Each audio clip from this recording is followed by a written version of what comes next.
Gaafa amriin hammaate gaafa rakkoon hamaan biyyatti jabaate rabbiin akkas jedhe ummata gaafate mee namni duniyaa irratti waliif rahmate kan rabbiif jecha dhiise waan wal mufate kuttaa jedhee waamaa gooftichi guddate anzambihee isaa dhiiseef waan inni hojjete. Assalaamu alaikum warahmatullahi wabarakatuh. Akkam nagaa jirtanii hordoftoota kiyya jaalatamuu fi kabajamoo akkam jirtan fayyaa keessanii alaamanni isaanii keessan nagaa isiniin jedha warroonni biyyaa jirtanis warroonni biyya keessa jirtanis hundi keessanuu eega bakkuma jirtanitti nageenyi kiyya isin haa ga'u isiniin jecha har'aan tana godhu dhufeetiin jira hordoftoota kiyya eega namoonni baay'ee meeshaa bituun dhiistemoo akkasumas namoonni hedduun gammachuu keessan ibsataa jirtanii baga gara hojii mana keessatti deebitee hojii kanatu si mala dhugumatti hojii kana si mala bagatti deebitee warri jettan akkasumallee warri viidiyoo kee ilaalaa jirtan subscribe godhaa jirtan like godhaa jirtan yaada babbareedaa koomentii hedduutu akkanaa barreessaa jirtan wallaahi galatooma ulfaadha isin jaaladha isin kabaja mee maal irraa dubbisaa jirtan dhugaa dubbachuuf natti himame koomentii kana jalatti gammachuun fuula kiyyaarraa isinitti mul'atan jiru wallahi hedduu akka gammade hedduu akka jechuudha maaliifi yoo ifaajanii waan takka hojjetan wanni sun bareeda eeguu ta'e akka ati yaadde sanitti yoo sii deemi baqa namni kamuu ni gammada jechuudha. Kanaafuu isinillee maashaallah ji'a kana keessa baqa hedduu akkana gammachiistanii isiniin jedha inshaallah kana caalaa chaanala kiyya akka guddistan abdiin isinirraa qaba Oromoo guutuu jechuudha hundi keessanuu galatooma ulfaadha akka ajaa'ibaatti warri sheerii naa godhaa jirtan akkasumas subscribe godhaa jirtan ji'a kana keessa wallahi hedduu akkanaaf galatooma hedduu akkana gammachiistanii hedduu akka ibsa waan isin ibsuu hin qabu urga viidiyoon ilaalamu eegalee baqa jaalalli keessan jechuudha isin yaada qaamaan addatti isin beekuu baadhus jechuudha dhugaa dubbachuuf wallahi jaalala namaan hin qaba durallee alhamdulillah an guyyaa takka namaa illee ololee hin beeku guyyaa takka afaan illee namatti badee hin beeku YouTube yoo son ta'in YouTube man alatti normally amalli kiyya jechuudha. Amma immoo isin bakka jaalalli keessa na boojjisuuf deema wanti ani yaade suni haga tokko deemaa jira ka jedhu fedhi takka si yaada dhugaa dubbachuuf qalbii miti isin jaaladha takka lama ibalu jedhee beeku baadhus warri na daawwattan viidiyoo akkuma gadhiise wallahi sa'aatii 24 osoo hin ga'in view kuma tokko namni kuma tokko guyyaan alaalan bakka waan addaa yoo ta'e yoo nam share naa godhe malee jechuudha amma garuu alhamdulillah kun viidiyoo gidee gadhiise sa'aatii 24 osoo hin ga'in namni kumni lama namni kumni tokko kuma afuris kalaalamee jira wallahi naaf galatooma ulfaadha jecha isiniif hin qabu inshaallah ani immoo waan beeku maraa isiniif qooduuf qophiidha akkasumallee meeshaa mana keessaa namoonni barbaadan akka ofii kiyya caalaa wallahi akka ofii kiyyaa bitadhu caalaa isinii dhiphadhee addaan baasee laalee meeshaa mana keessaa kana jechuudha dhiirarra shamarummaan osoo bitee bareedaadha ani meeshaa gizee isinii bitu of eeggannoo godhurra darbee gaafa meeshaan manatti naa dhufee achitti deebisitu jira jechuudha meeshaan tokkoffaaf lammaffaa wanni jedhamu jira biyya keenya keessa namni keenya irraa hin beeku malee jechuudha kanaafuu maal isin jechuu barbaade ifumaan ifatti farnichara ta'ee meeshaa mana keessaa ta'ee majaliisa wannuma kamuu jechuudha sanuma takka shakkiin godhatina waan bareedaa fi waan mana kiyyaa osoo maallaqa qabaadhee bitadhu yeroo tokko gizee waan mana keessaa ta'ee waan kamuu gizee bittan uffatallee haa ta'u yoo humna qabaattan waanuma bareedaa waanuma tokkoffaa bitatu yaadaniin akkasi yoo humna qabaatiin abbaan ka fedhii isa bita jechuudha maal isin jechuu barbaade isin maallaqa ergattan taanaan meeshaa qulqullina qabuu fi meeshaa tokkoffaa isiniif bita kan hojjechiisimus taanaan akkasuma isin hojjechiisi jechuudha hordoftoota kiyyaa kanaaf karaa WhatsApp hojjechuun hin dagatina akkasumas meeshaa ayyaanni gahee rabbiin ittiin haa ga'u ayyaanni kalaa'ee jira maatii keenya surprise gochuu barbaadna jedhanii namoonni baay'een meeshaan ajajanii jiran jechuudha har'aan tana uffata haawwata ofiitiif abbaa ofiitiif shaalii garagaraa shiitiiwwan babbareedaa keessan jedhanii namni gara shaniin ajajee fideetiin jira isinitti agarsiisa asuma illee warri barbaadan heloo jechuu dandeettan jechuudha karaa WhatsAppitiin obboleeyyan keessan haadha keessan abbaa keessan surprise gochuu dandeettanii waan babbareedaa jira isinitti agarsiisa meeshaan asbeeza illee jira meeshaa kana wajjin jechuudha kanaafuu haga dhumaatti na waliin tura kaameraa kiyyaa dursa isinitti agarsiisa jechuudha hordoftoota kiyya uffadhallee isinitti agarsiisa lafatti isinitti agarsiisa kanaafuu hundi keessanuu viidiyoo kanallee ilaala akkuma sammuu ilaalaa jirtan kanatti namni barbaadoo jiraate sheerii irratti godhuu hin dagatina jechuudha obboleeyyan kiyya baay'een keessan ilaaltan malee laayikiin goone fakkeenyaaf namni 4,000 namni 3,000 namni 2,000 laalee laayikii 300 200 alhamdulillah kunu bareeda garuu haa ta'uti laayikii godhaa kaa eegalaaltan moorakkina qaba eegalaaltan laayikii godhaa bira darba akkasumas yaada murada keessan bakka saanduqa koomentiitti barreessa warra ni karaa keessaati hedduu takka bakka jaalala keessa naa ibsitan wallaahi illee isin jaaladha isin kabaja isin hin beeku qaaman garuu hundi keessan na caalaa muu rabbiin isin haa jaalatu rabbi yaada muraada keessan isin haa guutu warri biyya namaa jirtanis ka hojjetan keessa barakaa isinii kaa'ee nagaa maatii keessanitti firoota keessanitti ijoollee keessanitti ka bultii hin qabne bultii bareedaa bultii akka garaa keessanii jechuudha guddaan garaa keessanii garaan kee qulqulluu ta'ee rabbiin namummaa akka keetiisitti qaba. Ati garaa kee qulqulluu yoo ta'e jechuudha. Kanaafuu haga jirtan haga beektanitti wallaahi keerii dalagaa wanni guddaan isin jedhu nama kamiifuu ilaalcha bareedaa qabaadha. Nama kamuu miidhuuf hin yaadina. Keessi keessan qulqulluu gaafa ta'e rabbiin waan isin yaadne isin badhaasa jechuudha. Warri bultii barbaadanis bultii bareedaa rabbiin isin haa hiru. Warri ijoollee qabdanis ijoollee keessanitti rabbi nagaan isin haa galchu. Warri yaada garaagaraan hunduu yaada garaagaraa qabna. Namni kun gaafa uffatee bahee galu waan yaada qabu waan ciqqii garaagaraa qabu hin fakkaatu garaan kun waa hunda baadhata uffanni kunis waa hunda dhossaa kanaafuu jechuudha hordoftoota kiyya numaraa rabbiin waan nu darara waan ciqqii nu ta'a waan yaada nu ta'a hunda nurraa lafa kaa'ee waan nu gammachiisu nagartee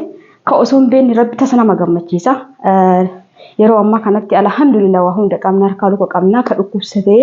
hafuura baafachuu dadhabee mana yaalaa ciisu hedduutu jira. Alhamdulillah waa takka hin dhabne wallaahi rabbiin galanni isa haa ga'u dachaa. Kanaafuu maal jechuu barbaade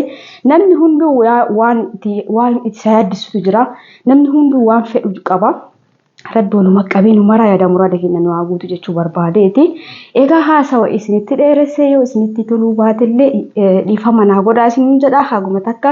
waan natti dhagahame isiniin jedhe. Egaa kallattiimaan gara meeshaatti isin dabarsaa. Meeshaa kana ijaan lallaltanii kaatanii eegas booda ka uffatamu uffadhee ka godhatamu godhadhee akkanatti shaashaa godhee isinitti agarsiisa. Isin egaa waliin tura laayifii gochuu hin dagatina. Walumaan gara viidiyoo adeemnu.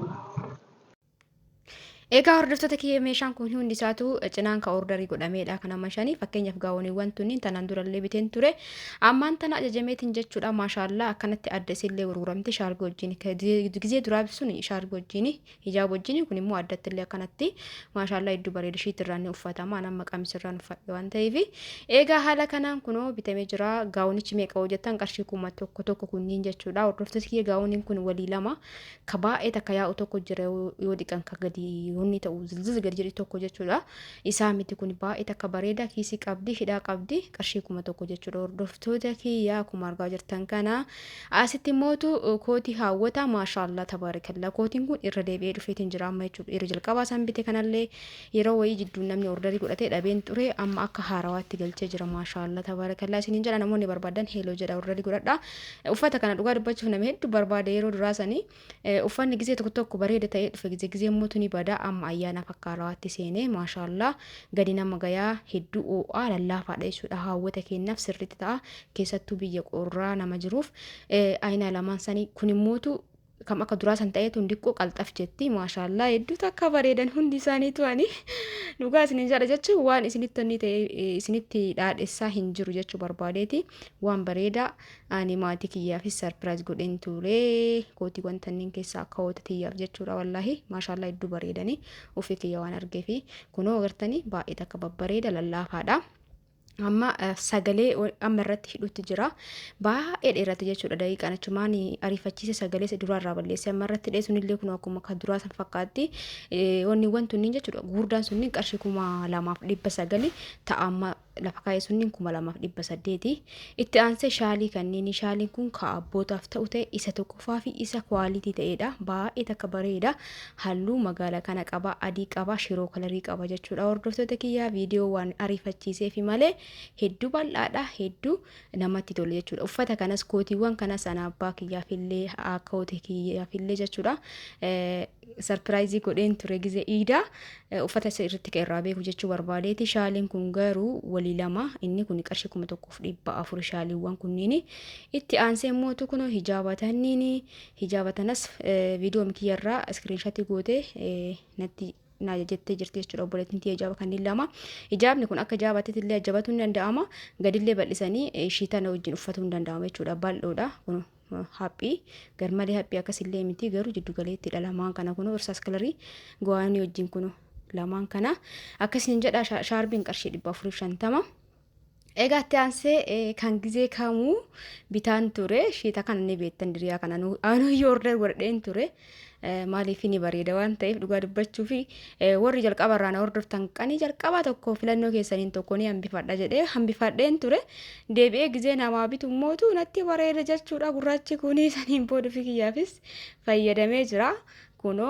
uffata kan wanni isin beekuu qabdan jechuudha sitti ifaan irraa bade wanni isin beekuu qabdan uffata kanneen ka gabaarra jiruu fi kun tokko miti gatilleen tokko miti bal'inni isaallee tokko miti kuni baay'ee takka bal'aa ofii kiyyaa mursiisutti jira jechuudha kanaafuu bal'aadha jechuu barbaadeeti ka gabaarraatiif kun gatiin isaallee tokko miti bal'inni isaa tokko miti bal'ina kanatu caala jechuudha kashiitallee kashaarbillee baay'ee takka babal'aadha. Kuwwan immootu baay'isee nama hin faxooramu jechuu kiyyaa akkasitti hubadhaa shiitan qarshii 2,200 walirratti diriyaaf shiitiin jechuudha. Garuu gabaarra haga qarshii 1,500 haga qarshii 1,300 ni jira wanni isin beekuu qabdan. Maalinni inni gaggabaabaa fi ka haqatu jechuudha. Kuni amma wanni naqatu takka hin jiru. Egaa waan argeerraa isin himaa fayyadamee argee jira diriyaawwan kana jechuudhaan gosa 3 akkasitti fayyadameera. Inni kunis ni bareeda. Kun diimaa akkasii nama jibbisiisullee miti inni bareeda diimaan kunillee jechuudha. Obboleeyyan kiyyaa maashaallah tabaarakallaa halluu garagara qaba diimaa gurraacha goommanee kalarillee qaba ka akka keellollee ni qaba jechuudha. Viidiyoo ariifachiise malee asirratti isinitti mul'ata garuu viidiyoo dafee ariifachiise akka daqiiqaan gabaabbatuuf jedhee jechuudha namni ni hifata. Kanaaf maatii keessan haadha keessaniif hiriyoota keessaniif yoo barbaadan immootu egaa nama barbaadanii sarpiraayiz gochuu dandeettan jechuu barbaadeetii na biratti ni argama wanni amma laalaa jirtan hundi isaatu na biratti ni argama lakkoofsa kiyyaa namoonni barbaadan duwwaa 9 duwwaa 121 73 yoo jettan heeloo jettanii karaa waasaappiitiin na dubbistanii meeshaa ta'e uffata ta'e waan barbaadan jechuudha. Warroonni hanga mana daawwataa jirtanis galatooma ulfaadhaa isin jaaladhaa isin kabajaa viidiyoo kii laayikii gochuun akka hin dagatamne warri sheer godhaa jirtan hundi keessanuu galatooma isin jedha bakkanatti lakkaa'ee isinitti geessee jira shiitawwan jechuudha. Kunniin immoo shaarbii kwaalitii taatee fi shaarbii baay'ee takka babbareeda taate shaarbiiwwan tanniinis irra deebisaan bite isii tana tunni lamaan maashaallah lala والله hedduu akka babbareeddi qarshii 2,800 gatiin isii taduraa sun immootu 2,500 tunni lamaan 2,800 baay'ee takka kwalitii taate diriyaa wajjin fa'a gurguramte baay'inaan badhetti argamtu. Egaa akkan isin jedha hordoftoota kiyyaa kun akkuma argitan kan uffadhe isinitti agarsiisaa achi siqee ifaan badeen ture amma deebi'ee kunoo laala. Shaarbiin tun baay'ee takka kwalitiidha bal'oodha akkasumas namarraa hillootu wallahi hedduu bareeddi nama kamirraayyuu jechuudha nama guddaafis taati nama akka kiyyaafis taati maashaallah hedduu jaaladhee jira. Dhugaa osoo yaadin yeroo isinii bitu jechuudha bakka yogguu jaaladhe waan jaaladhe isaan godhu malee hin dhiisu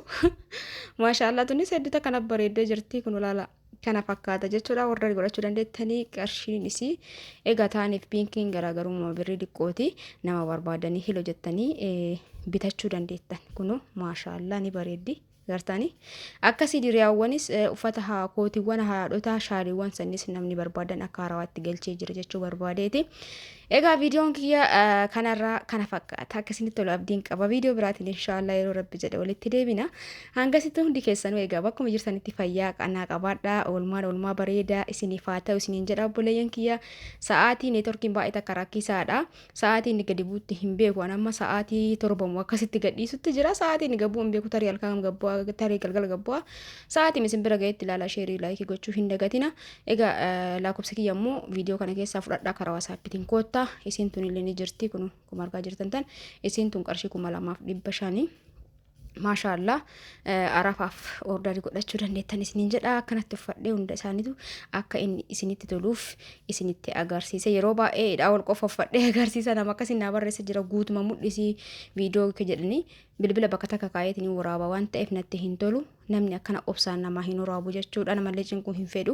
akkasitti akka hubattan abdiin qaba. Egaa viidiyoo biraatiin walitti deebina obboleeyyan kiyyaa viidiyoon kiyyaa kana fakkaata ture